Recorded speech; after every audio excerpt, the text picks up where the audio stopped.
میں درد دل سے یہ بات عرض کرتا ہوں، واللہ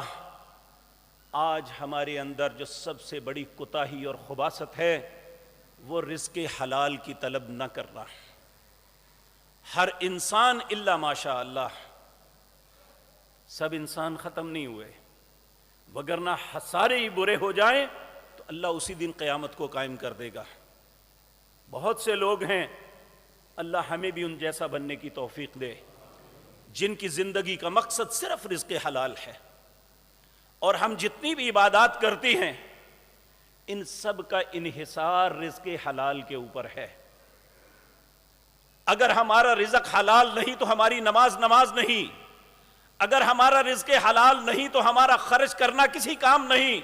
اگر ہمارا رزق حلال نہیں تو ہمارے روزے کی کوئی حیثیت نہیں، اگر ہمارا رزق حلال نہیں تو ہمارے حج اور عمرے کی کوئی حیثیت